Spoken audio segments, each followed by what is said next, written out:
দেখো আজকে নিয়েছি ভাত আর এই যে করলাম পটলের নিরামিষ আইটেমটা সেইটা নিয়েছি, এবার জমিয়ে খাবো। দেখো কিরকম ঘেমে গেছি, উফ এখনো তাও গরমটা সেরকম পড়েনি, আসছে দিন আসছে। ভাবো তুমি, দুটো পদ তিনটে পদ সেটা বড় কথা নয়, বড় কথা হচ্ছে এই যে গরমের মধ্যে কষ্ট করে করে দেওয়া। খেতে তো সবাই ভালোবাসি, আমরা বাড়ির লোকও খেতে ভালোবাসি, কিন্তু এটাও বোঝা দরকার। যাকে ভাত নিয়ে নিয়েছি, আমার বাবা যেটা ফেভারিট জিনিস, উফ উফ উফ, দারুণ লাগে আমার পটল। আর এই যে নতুন পটল উঠছে না, এই কচি কচি পটলগুলো খেতে অপূর্ব লাগে।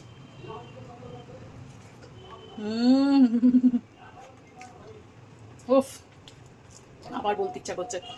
অন্তরা তুই কি করেছিস, ওরে বাবা কি গরম। এরকম যদি নিরামিষ পদ কেউ করে দেয় না, আমি বলবো আমার মাছ মাংস দরকার নেই, এতেই আমার যথেষ্ট, আমার কিচ্ছু লাগবে না। আমার দারুণ হয়েছে বিশ্বাস করো। প্লিজ এই আইটেমটা একবার করে খেও, আশা করি ভালো লাগবে। চলো কেমন করে করেছি তোমাদের সঙ্গে শেয়ার করি। কড়াতে সর্ষের তেল দিয়ে দিয়েছি এবং তেলের মধ্যে আমি প্রথমে নুন দেব আর তারপরে হলুদ দেব। এইবারে পটলগুলো আমি তেলের মধ্যে ছেড়ে দেবো, তাহলে আর তেলটা ছিটকাবে না।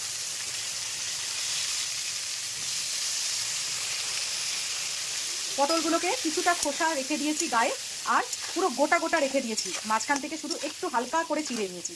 একটা পটল আবার ভুল করে পুরো কেটেও দিয়েছি, দেখো এই দেখো এই একটা, বাকি সব কিন্তু গোটা আছে। এবার এটা ঢাকা দিয়ে আস্তে আস্তে করে ভাজবো। পটলটা আমার হালকা ভাজা হয়ে গেছে, এবার পটলগুলোকে তুলে রাখবো। এবার এই তেলের মধ্যেই একটা ফোড়ন দিয়ে দেবো, শুকনো লঙ্কা, তেজপাতা, গোটা গরম মশলা, গোটা জিরে আর চিনি। চিনিটা হচ্ছে কালারের জন্য, আর কিছু নয়।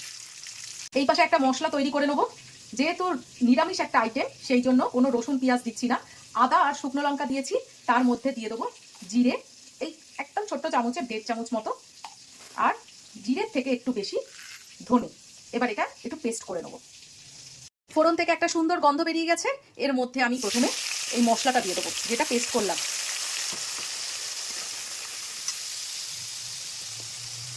দিয়ে দেবো হলুদ সামান্য, আর আগে যেহেতু নুন দিয়েছি তার জন্য নুনটা প্রয়োজন মতো পরে দেবো যদি লাগে, এখন অল্প দিলাম। কালারের জন্য দেবো কাশ্মীরি লঙ্কার গুঁড়ো। মশলাটা আমি লো ফ্লেমে একদম আস্তে আস্তে করে কষবো। আমার ভালো মতো কষা হয়ে গেছে, একদম চারদিক থেকে তেল বেরিয়ে এসছে দেখো। এইবারে আর একটা পেস্ট দেবো, সেটা হচ্ছে দই, চারমগজ, কাজু বাদাম আর পোস্ত। এটা দিয়েও আমি 5 মিনিট কষিয়ে নেবো।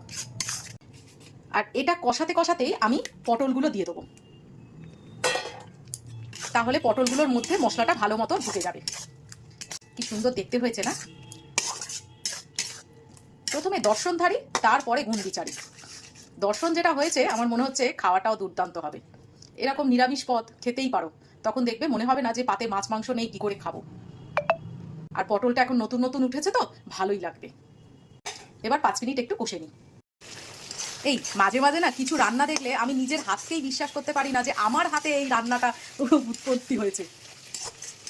দেখো কি সুন্দর কালার এসছে, দেখেই মনে হচ্ছে যে পাবে সেই এক থালা ভাত খাবে। সুন্দর করে তেল ছেড়ে দিয়েছে, এইবারে জল দিয়ে দিলাম। এইবারে জাস্ট লো ফ্লেম করে ঢাকা দিয়ে দেবো। মাঝখানে একবার এরকম ঢাকাটা খুলে অবশ্যই নেড়ে দেবে, যেন কড়াতে তরকারিটা লেগে না যায়। আর এই নিরামিষ তরকারিটা না একটু সামান্য মিষ্টি দেবে, কারণ হচ্ছে কি আমি সাধারণত মিষ্টি খাই না তরকারিতে, কিন্তু কিছু কিছু নিরামিষ রান্নায় একটু সামান্য মিষ্টি না হলে না জিনিসটা বেশ ভালো লাগে না। আর দই পড়েছে যখন, ব্যালেন্সের জন্য লাগবেই চিনি।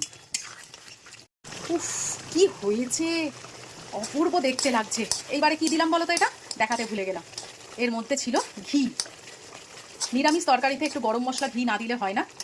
প্রচণ্ড গরম পড়েছে, আমি তো ঘেমে স্নান হয়ে যাচ্ছি রান্নাঘরে, তাই জন্য ওই ফোড়নেই যা গরম মশলা দিয়েছি আর গুঁড়ো দিচ্ছি না। তোমরা চাইলে দিতেই পারো। ঘি দিয়ে দিলাম, আর এইবারে নামিয়ে নেবো।